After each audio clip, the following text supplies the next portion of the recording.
Hello, everyone, and welcome to another episode. This one is special. I have a feeling I say it very often, but this one is really special because it brings back a lot of memories, a lot of emotions. Because there was a company that my dad started back in Germany. When I was 14, I joined him and I was working all weekends with him. It was a moving company. And today I'm sitting down with Josh Morales, who has been in the moving industry for quite a few years. I'll let him share more about that and how long you've been doing that. So without any further ado, Josh, if you could introduce yourself and the company you represent, we'll kick it off with that. Thanks. Good chatting with you. My name is Josh Morales. I'm the president and founder of International Van Lines.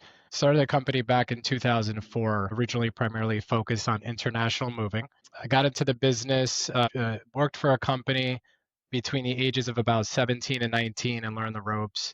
And always had an itch, a desire to build a business, to start a company and do something on my own. And when I was 21, I decided to take the small amount of money that I had in my savings account and venture off. I got a blessing from my boss at that time. And I started this out of my parents' house in my bedroom. Every morning, it would look like me getting up, making my bed, making sure my room office was nice, clean. Took a shower, got dressed like I was going to work, and did that for about a year until I decided to get an office where I could afford an office. And then I moved to a really small office in a city called Sunrise, Florida, and I stayed there. I was by myself for about 5 or 6 months, and then simultaneously, my father was retiring, and I said, "Hey, why don't you come join the company? Can't pay you much, but it'd be fun for us to work together." So he joined, and he's actually still here to this day. But 2000, yeah, he's still here. I see him on a daily basis, and yeah, we've been working together for 20 years. Wow. So originally when I started, it was a lot of the internet wasn't what it is today. A lot of faxing was going on, and marketing. Google really wasn't the primary source. And at that time, I did a lot of knocking on doors, and I would just go around Fort Lauderdale knocking on doors, introducing myself, handing out business cards, and I remember landing my first big deal, and it was by accident. I was in Fort Lauderdale. It was a company that manufactured and distributed stereo equipment for yachts. Whoa. And speaking of Germany, we were talking about Germany earlier. It was actually specifically to and from Germany. And I knock on the door. I hand my business card. I say, I own a logistics company around the corner. And he says, "Oh, you know what? Actually, come on in. We want to talk to you. We're looking for a new company." And on the spot, at age 21, 22 years old, I had to pitch 5 or 6 grown men in a room. And I was nervous and sweating, but I got through it and I landed the deal. And I remember after the very first shipment they gave to me, I said to myself, I could do this. This is something that I could do. And it gave me confidence, because at that age it's tough. People don't really take you seriously. You're a young guy. You don't have any skin in the game, and attracting clients, attracting employees, it's a tough sell. People have to trust you, rely on you, and think you have the capabilities. So moving forward, a few years later, we ended up making the Inc. 500 list as one of the fastest growing companies in the country, which was awesome. 2010-ish, the international market took a little bit of a shift. There was a lot more competition. Margins started getting a little bit thinner, and I needed to pivot. And I tried my hand at domestic. So I bought a truck. So that was my very first asset. Bought my first truck and hired an old dispatcher from a large moving company to come on and help. And we did that for about 6 to 7 months, and I failed. And so I scrapped the domestic division, went back to the drawing board, and tried to figure out what am I doing wrong here? How do I market this thing? How do I get my name out there? How do I get business? How do I provide a good service? And so about a year after that, I gave it another shot. And we found a little bit of a niche, and the niche was geared towards higher end clientele shipments, looking for like a white glove type of service. And that's how this all started. Today, we offer all types of services, but back then, my main focus was a very personalized white glove domestic and international moving service. And a lot of word of mouth came through that. And one day, we ended up doing the move for the president of a very large newspaper. And she was ecstatic with the service and decided to write an article in the paper Yeah. about my company and me, and she asked me about my story, and it was like a snowball effect. After that, this news station saw that, they reached out to me, they were interested in my story, and next thing is just this trickle down effect. And today, I'm proud to say we're the number one international moving company with Forbes, with U.S. News, with Better Homes and Gardens, and a lot of awesome publications out there. So a reputation is important. Maintaining good relationships, doing what you say you're going to do, it's very, very important in business. And I learned that early on. Love it. What a story. And one of our core values is also like what you just said. If you say you are going to do it, do it. And if you can't do it on Yeah. time, let us know or let me know in advance or tell it in advance, because that's so key. Like you've been building this reputation for many years. It's not like you build it overnight, but it's so crazy how it started, how it's going. Now you guys do what, 20,000 plus moves a year? Yeah, we do 20,000 plus a year. About 70% are domestic, and the rest are international. It's called a FIDI approved international moving company. FIDI is an organization out of Belgium that is specific to international moving. It's a very elite group and a very hard accreditation to get. And it took me 10 years to get it. And they sent out an auditor from Ernst and Young to look at my processes, make sure that we were following certain protocol, and we ended up passing that with a 98%. We got docked 2 points because we didn't have an expiration date on our estimate, which we just quickly fixed. But it's an honor to be a part of that group. When I first got in the industry, I always looked at these FIDI-approved moving companies as being the gold standard. So it meant a lot to me when I got that a few years ago, and that gives us the ability, or opens up doors to get our foot in the door with large corporations and different government agencies and things like that. Sort of a stamp of approval, saying that this company has been certified and checked out, their quality, you can expect a good service from this company. Big time. And I have a follow-up question on that. But before that, I just realized 2004, I think this was the beginning of digital marketing, internet, because that happened in the 90s with Amazon being one of the pioneers, e-commerce and all that thing. But 2004 was when I think this was it might be wrong, but this was the time when first Google ad went live. So it's, Yeah, this is around the time, and I wasn't doing any Google ads back then. I was I know. relying on like lead aggregator sites and the yellow pages, and we would do mailers and old school style marketing. But This was I like figured it out. wild west, and that's yeah, that's crazy that it dates back to that. But my question to you on that, because it's kind of like coming from my background being in a moving space since, I mean, in the past for like 6-7 years, every time we showed up to someone's house or office, I was there or my dad was there, we treated all of their belongings like it's those are our belongings, took extra care, special care. We were so stressed out to make sure that everything will arrive in one piece, and this was like the most important thing for us to keep that Yeah. customer happy. We never scaled it to, and this is something that I wish we did, but we didn't scale it further to the point where we had like multiple crews and people going out in our, essentially in our name, and keeping that reputation, because it was always either me or my dad. How do you maintain that quality in the customer care when you're not there? Obviously, you're doing huge volumes of moves. How do you? We went through a lot of heartache and pain. I mean, it's a lot of growing pains, and it took me a long time to find a staff that I can really trust and really rely on.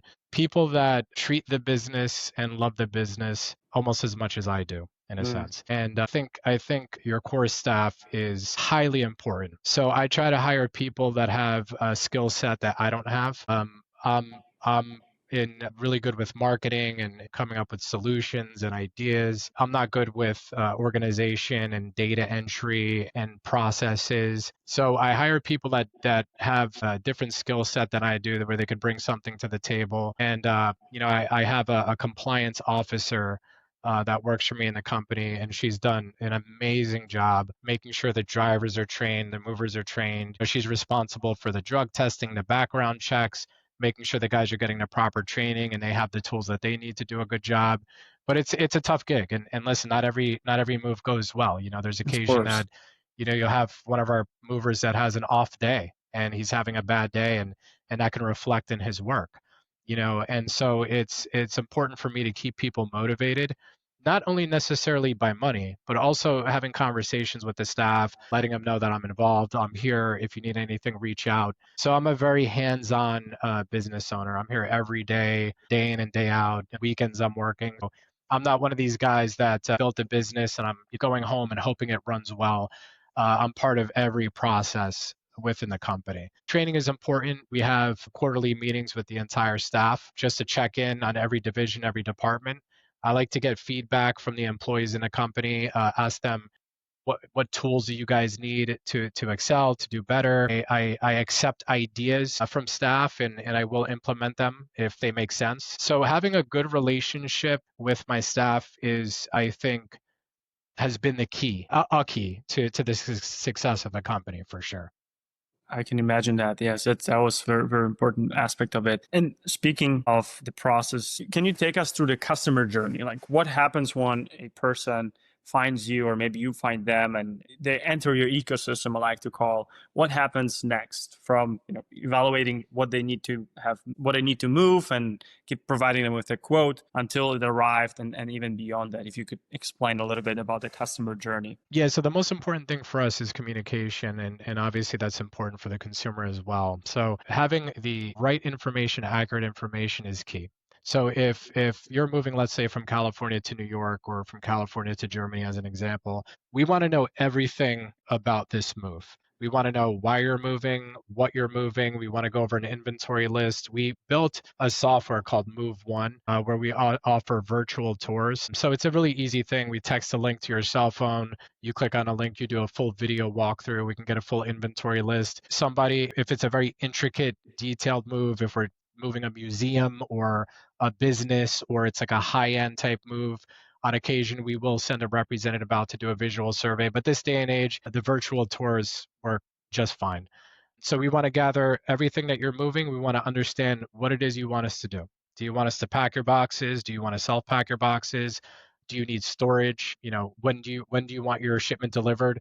What is the absolute first possible day that you can have your stuff delivered? So paying attention to detail is essential. I mean, this is one of the most important things. After we have what we need, we'll go ahead and email or provide you an estimate. We'll give you an estimate on the first call, email you a copy of the estimate, and then if you're ready to reserve your date or have any questions, contact us. We'll answer those questions and get the date reserved for you. Incredible. Do you have any processes for moments when essentially the moving is happening and something goes wrong? What's the process then? I'll be curious to hear that. Yeah, so we're probably one of the only moving companies that offers 24-hour support. Oh And I wow. know that sounds crazy, but the sales reps and our customer service reps provide cell phone numbers for communication. So we don't want to leave a customer in a situation where it's Sunday afternoon and something's going wrong, or there's a delay, or they have a question, they can't get a hold of somebody. So it's important for us to stay on top of those things. So if somebody has an issue after hours or off hours, there's going to be somebody there to pick up the phone and we'll get the issue resolved. Yeah, that's a big one. The keeping it transparent. I feel like when I look back, we're kinda, I can say, 24-hour support because we were usually driving through the night. So whenever we had a move, Yeah, we yeah. were. I don't know why that was kind of like the thing for us to get it moved on, especially under, let's say, 800 miles within 24 hours. So we had to pack either late in the afternoon so we can drive through the night and unload in the morning, or do the other side. So essentially start in the morning, so arrive at the destination during the night, start packing like 5 6 a.m., drive through the entire country or to the country next door, and then unload in the evening, and then head home to the base or go to another moves. That was so fun times for sure. Yeah. Yeah, it's a tough gig, and this day a lot of people are familiar with the moving industry and it doesn't necessarily have the best reputation. There's a lot of scams that go on in the moving industry. So I always advise people when they're looking for a company, look for a carrier, a licensed moving carrier, a company that owns and operates trucks. There's a lot of moving brokers out there, and although it's not illegal to be a moving broker, 90% of the complaints that the DOT receives are from mover brokers. Moving brokers offering, the whole bait and switch thing. They offer you a low price. Then on the day of the pickup, they load your stuff up, they hold it hostage and demand an extra $2,000 to $3,000. And this has been an ongoing problem in the industry for years. And the DOT is doing their best to crack down, and there has been indictments and arrests made in the past, but there's just so many of these scams going on that it's hard to get a handle on it. And a lot of these companies pose, on the internet, they're build beautiful websites, and they're paying people to write fake reviews for them on the internet, and promising the customer the world, guaranteeing delivery dates and guaranteeing this and that. And then the second that the move's picked up, then the story changes from there. So that's something that's it's been a problem for the moving industry for many years, but they're working on it. I would never imagine that would happen. I mean, it's quite always, they say in America an average family moves every 5 to 6 years, but it's quite frequently compared to like other countries, but it's still, I mean, a big undertaking for everyone. So everyone is kind of stressed when they move, and of course, if their scams are going around, that doesn't add any peace of mind to anyone who's choosing a carrier or choosing a provider for their move. So I that's the extra care for reputation again here, circling back. Josh, you mentioned. Yeah, go ahead. Go ahead. No, I was just going to say the biggest, one of the biggest mistakes that people make is they want to price shop. And listen, I get it. Everybody wants to find a good deal. But when it comes to moving, price shopping is just not the way to go, because you can continuously call companies and find lower and lower prices. But at the end of the day, you're going to pay. You're going to pay. So it's an industry where quality is way more important than the initial cost. 100%. And you've mentioned earlier multiple publications that you were almost by I don't want to say by chance, let's say that's a good word, by chance got a part of. What's the how do customers find you nowadays? What's the channel that works the best? Is it through those publications organically, almost through referrals, or do you have any other mechanism? Everything. So we do get a lot of business through publications. We get a lot of referrals and repeat business. We have corporate contracts, so we do a lot of employee relocations. And then, of course, we do the basic stuff that everybody else does. We run our own Google ads, and we get a lot of organic traffic through SEO and things like that, where we're actually starting to get a lot of stuff from ChatGPT, believe it or not. If you search best international moving company in ChatGPT, we come up #1, and we're starting to actually get a lot of traffic through that. So we believe that that in a few years AI is going to take over, and there's going to be a shift on how people are searching for businesses. So right now we're trying to kind of set up for that. Sure. And that's a perfect, I'm glad you mentioned that, because that was my next question. Like, what's your take on, and how are you implementing into your business or into your personal life those innovations, artificial intelligence, maybe some automations? What's your take on that? Right now, we're implementing some new AI. We currently use some now, and it's tricky because we want to have a personalized touch with our clients. We don't want people calling in and speaking to a bot and getting transferred around. So it's this balance where it has to be just right. So we implement stuff for after hours, if not for customer service, but let's say a sales line as an example, just to set up some appointments, answer some basic questions. We're implementing an AI chatbot on the site that's going to have years of data in there. So if any question asked, they're going to get a response any time of day. And then also processes for dispatching for the financial aspect. So I think within probably 2 or 3 years, this entire company will be running off of AI somehow. Yeah, it's moving so fast and advancing so fast. It's crazy. And you mentioned AI chats. One thing and one idea came to mind. Have you ever heard about a platform? This is one of the platforms that does it, but it's called Video Ask. Video Ask. No, I'm going to write that down now. Yeah, so essentially it's like, imagine you enter a website, and instead of the chat function that you have on the website, usually I point here, so right lower corner, there will be a video, whether from you or from someone on your team at the warehouse, or maybe even during the moving. And essentially it's a little bit more interactive way and more human way, because video, I'm a big fan of video. It's the best way to do it. You would have essentially, you can ask a question. First of all, you welcome them to their website, and you ask them 2-3 questions. Hey, what are you here for? And if they pick, I want corporate relocation or private move or international move, whatever they click, it takes them to the second sequence, the next sequence, or the right sequence of videos that you can essentially have a conversation with them. And at the end of the sequence or during the sequence, they can either request a video chat with your team or with someone. They can respond with a video if they are on their mobile device, or they can essentially chat with you or text or email you. Interesting. So that could That's be, interesting. I'm actually going to look into that.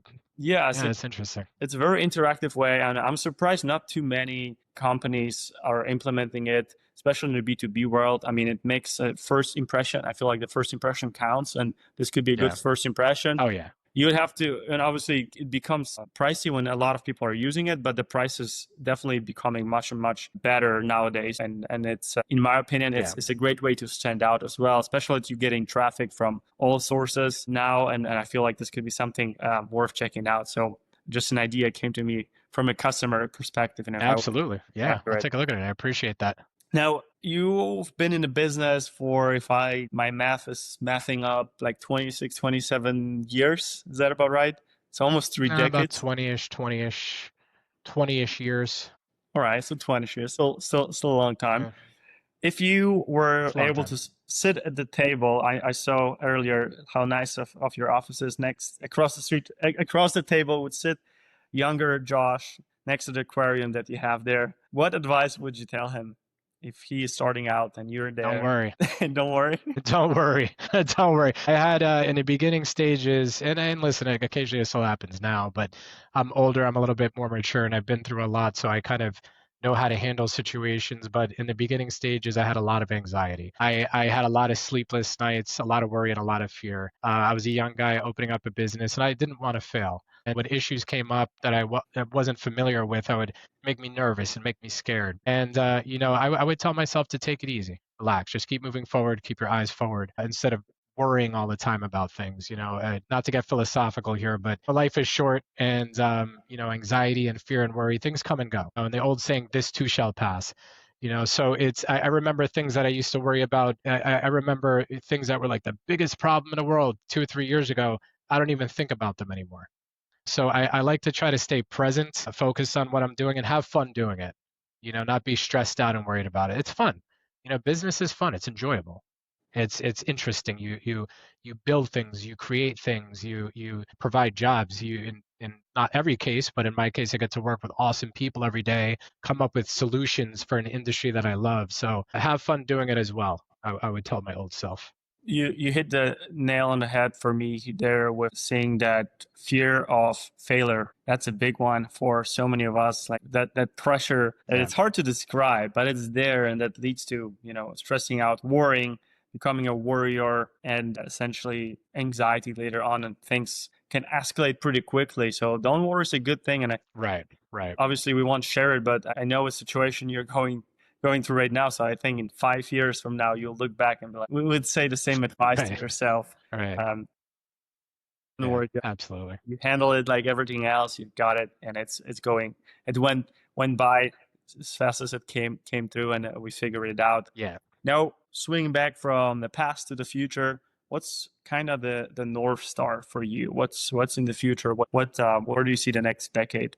Growth is always on the mind, but right now my main focus is processes. And so right now we're building a custom CRM, and there's a lot of different divisions within my company, and there's no one single off-the-shelf software system that handles what we do. So right now we're jumping around from software to software. So we're in the process of building a custom CRM with AI capabilities to help not only make us more efficient internally, but also from the consumer side, have better visibility into their move. So we're building a full online tracking system with images. Each customer is going to have their own personal profile where they can log in. They can see a complete video, inventory list, pictures, status, insurance documentation, all on a single platform to make people's lives a little bit easier. So my focus over the next couple of years is really honing in on our service, really tightening up and just providing a better service. That's the most important thing to me right now. I love it. And hearing that from a person who's been in the business for over 2 decades, and it still remains a focus to simplify our customers' life and their experience with us, obviously it's a big thing, and that shows that the reputation you've been building over the years, you continue to build, and I'm sure your team is on the same page with you. That's the key. That's it's easy to screw it up, especially online. to build it, it takes years. And it's incredible what you've been able to accomplish at IVL. And I'm looking forward to seeing what the next decade will bring to you personally in your business. I can't wait to stop by during our next trip to Florida and maybe hit a workout together. Looking forward to it. Likewise. Absolutely. Not in the summertime, but maybe after. Yeah, stay away. Come in December. Come in January, December. Well, Josh, it was an honor to host you. We'll obviously leave your information and company information down below. I don't think I have to add anything else or we have to add anything else to prove that you're the right vendor, right partner when it comes to moving. Looking forward to seeing you grow and chatting again with you soon. I appreciate that. Thank you.